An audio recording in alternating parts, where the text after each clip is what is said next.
രണ്ട് കാര്യങ്ങളാണ് കന്യാസ്ത്രീകളുടെ അറസ്റ്റുമായി ബന്ധപ്പെട്ട് പറയുവാനുള്ളത്. ഒന്ന്, ഇന്നലെ എല്ലാ ചാനലുകളിലും എഴുതി കാണിക്കുന്ന കണ്ടു, ഇടത് എം പിമാർക്കും യു ഡി എഫ് എം പിമാരുമൊക്കെ അമിത്ഷായെ കണ്ടപ്പോൾ അവർക്ക് ഉറപ്പ് കൊടുത്തു, അമിത്ഷാ ഈ കേസിൽ ഇടപെടാം, ഛത്തീസ്ഗഡ് ഗവൺമെൻറ് BJP തന്നെ ഭരിക്കുന്നത് കൊണ്ട് അവർക്കൊരു ഡയറക്ഷൻ കൊടുക്കാം, ഇതിൽ ഇനി ബലം പിടിക്കരുത്, അത് അവർക്ക് ജാമ്യം കിട്ടിക്കോട്ടെ എന്ന് വിചാരിച്ച്.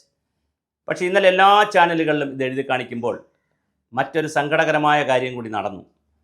ഈ സംഭവം അറിഞ്ഞ ഉടൻ, ഈ കന്യാസ്ത്രീകളെ അറസ്റ്റ് ചെയ്തെന്ന് അറിഞ്ഞ ഉടൻ CBC-കാർ, അതായത് കത്തലിക് ബിഷപ്പ് അസോസിയേഷൻകാർ രാജീവ് ചന്ദ്രശേഖരൻ, BJP സംസ്ഥാന പ്രസിഡന്റ് ശ്രീ രാജീവ് ചന്ദ്രശേഖരനെ വിളിക്കുകയും അപ്പോൾ തന്നെ ബന്ധപ്പെട്ട ആളുകളെല്ലാം കോൺടാക്ട് ചെയ്യുകയും കേന്ദ്രത്തിലും സംസ്ഥാനത്തിലുമൊക്കെ ഫോണിൽ കോൺടാക്ട് ചെയ്യുകയും അനൂപ് ആൻ്റണി എന്ന വളരെ ചെറുപ്പക്കാരനായ ജനറൽ സെക്രട്ടറിയെ അങ്ങോട്ട് അയക്കുകയും ചെയ്തു.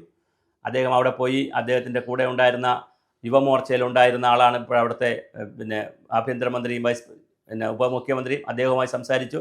അവിടെയുള്ള പ്രധാനപ്പെട്ട ആളുകളുമായിട്ടെല്ലാം സംസാരിച്ചു. അത് പോരാ അല്ലെങ്കിൽ അത് അങ്ങനെ അല്ല, കുറച്ചുകൂടി ഗൗരവം വരട്ടെ എന്ന് വിചാരിച്ചു രാജീവ് ചന്ദ്രശേഖർ തന്നെ നേരിട്ട് ഡൽഹിയിൽ പോയി പ്രധാനമന്ത്രിയെയും അമിത്ഷായെയും കണ്ട് ഈ വിഷയം പറഞ്ഞു, ഉറപ്പ് വാങ്ങി അതിൽ ഇടപെടാമെന്ന്. അങ്ങനെ ഉറപ്പ് വാങ്ങിയ വാർത്ത ഒരു ചാനലും ഇട്ടില്ല എന്നുള്ളത്, രാജീവ് ചന്ദ്രശേഖരൻ ഉറപ്പ് കിട്ടി എന്നൊരു ടൈറ്റിൽ കേരളത്തിലെ ഒരു വാർത്താ മാധ്യമവും ഇട്ടില്ല. അതൊരു വല്ലാത്ത ചതിയല്ലേ? ശരിക്കും അങ്ങനെ ചെയ്യാവോ? ഫാക്റ്റും കാര്യങ്ങളും സത്യസന്ധമായി നമ്മുടെ ഇൻഫർമേഷനായും ഡേറ്റയായും ഈ ലോകത്ത് നിൽക്കുമ്പോൾ, അത് എല്ലാവരും കാണുമ്പോൾ, ഇപ്പോൾ രാജീവ് ചന്ദ്രശേഖർ പോയതും കണ്ടതും മറിഞ്ഞതും എല്ലാം ചാനലുകളിൽ വരികയാണ്. അങ്ങനെ കണ്ട് വരുന്ന സമയത്ത് ഇടത് എം പിമാരും UDF എം പിമാരും പോയി കണ്ട് ഉറപ്പ് കിട്ടിയത് കൊടുക്കണം. തീർച്ചയായും അത് കൊടുക്കണ്ടെന്നല്ല, അവരുടെ ബൈറ്റ് കൊടുക്കണം, അവർ കണ്ട് ഉറപ്പ് കിട്ടിയത് കൊടുക്കണം. പക്ഷേ രാജീവ് ചന്ദ്രശേഖറിന് കിട്ടിയ ഉറപ്പ് ആണ് ആദ്യത്തെ ഉറപ്പ്. അത് ആരും, ഒരു ചാനലും അത് പറഞ്ഞില്ല, അത് ബൈറ്റായിട്ട് എഴുതി കാണിച്ചില്ല. എന്താണ് ഇതിൻ്റെ രാഷ്ട്രീയം?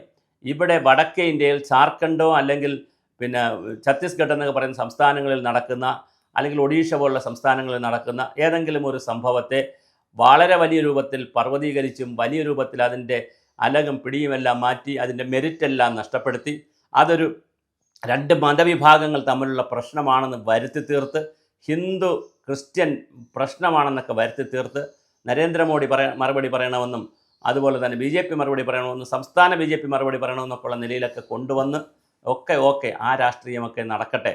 പക്ഷേ ഇതൊരു വല്ലാത്ത ഒരു മാധ്യമങ്ങളുടെ വല്ലാത്തൊരു പ്രവർത്തനമാണ്. നിങ്ങൾ ഇരുന്നു കൊണ്ട് ചെയ്യുന്ന പണി അങ്ങനെയൊക്കെ ചെയ്തു വരുമ്പോൾ കൂടുതൽ ആളുകൾ മതപരമായി ഭിന്നിക്കും എന്നുള്ളതല്ലാതെ യാതൊരു കാര്യവുമില്ല. അവിടെ ബജറംഗദൾ ബഹളമുണ്ടാക്കിയതുപോലെ പെന്തക്കോസ്തുകാരും വന്ന് ബഹളമുണ്ടാക്കി. പക്ഷേ ഒരു ചാനലത് റിപ്പോർട്ട് ചെയ്തില്ല. എന്തിനിങ്ങനെ ചെയ്യുന്നു? ഫാക്റ്റായി പറയൂ.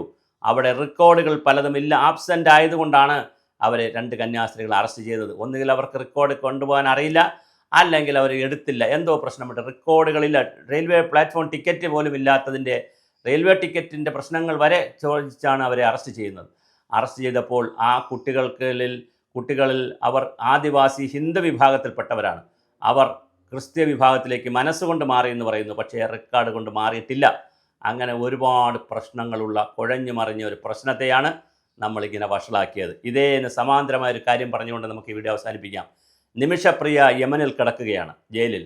ആ നിമിഷപ്രിയ ഇറക്കുന്നതിന് വേണ്ടി കാന്തപുരം അബൂബക്കർ മുസലിയാരും അതുപോലെ തന്നെ ഇന്ത്യ ഗവൺമെൻറ്റും സുപ്രീം കോടതിയൊക്കെ വളരെ ഗൗരവമായി ഇടപെട്ട സമയത്ത് ഇവിടുത്തെ ചാനൽ ചർച്ചകളിൽ അന്തിച്ചർച്ചകൾ നടത്തി, യാതൊരു 3.5 പൈസയ്ക്ക് പോലും പ്രയോജനമില്ലാത്ത ചർച്ചകൾ നടത്തി അവസാനം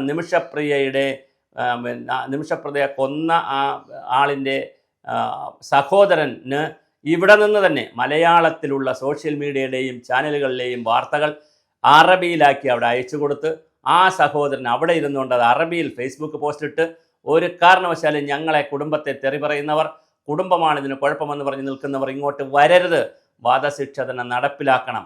അപ്പോൾ അങ്ങ് യമനിൽ ഇരിക്കുന്ന ജയിലിൽ കിടക്കുന്ന നിമിഷപ്രിയയെ കൊണ്ടുവരാൻ നമ്മുടെ ഒരു രാജ്യവും കുറേ മാധ്യമങ്ങൾ ശ്രമിക്കുമ്പോൾ ഇവിടെ കുറച്ച് പേരിരുന്ന്, കുറേ മാധ്യമങ്ങൾ ഇരുന്ന് യാതൊരു പക്ഷവും നോക്കാതെ ആ പെൺകുട്ടി ഇങ്ങോട്ട് വരരുതെന്നുള്ള നിലയിൽ അതിനെ കുത്തിത്തിരിപ്പുണ്ടാക്കി. അതിന് സമാനമായ രീതിയിൽ ഒരു കേസ് നടന്നു ഛത്തീസ്ഗഡിൽ. തീർച്ചയായിട്ടും അവരൊരു കേസ് നടന്നു കഴിഞ്ഞാൽ അതിൻ്റെ മെരിറ്റ് അനുസരിച്ച് കാര്യങ്ങൾ നീക്കുന്നതിന് പകരം അവിടെ ചെന്ന് ഗുസ്തി പിടിച്ചു, അവിടെ ചെന്ന് വലിയ ബഹളമുണ്ടാക്കി, ജയിലിൻ്റെ ഫ്രണ്ടിൽ കിടന്ന് ബഹളമുണ്ടാക്കി, ഷോ കാണിച്ചു, വലിയ ബഹളമായി. ഇങ്ങനെയൊക്കെ വന്നാൽ ഏത് സംസ്ഥാനത്ത് പോയി കാണിച്ചാലും അതിന് ജാമ്യം കിട്ടുമോ? അതിൻ്റേതായ രീതിയിൽ അവിടെ സാമൂഹ്യ സമ്മർദ്ദം ഉണ്ടാക്കിയില്ലേ? അവിടെ പോയി വലിയ രാഷ്ട്രീയ സമ്മർദ്ദം ഉണ്ടാക്കി. എന്തിനായിരുന്നു ഇതൊക്കെ ചെയ്തത്? ഒരു കേസ് പിടിച്ചാൽ അതിനെ നല്ല വക്കീലിനെ വെച്ച് ജാമ്യത്തിൽ ഇറക്കാനല്ലേ നോക്കേണ്ടത്?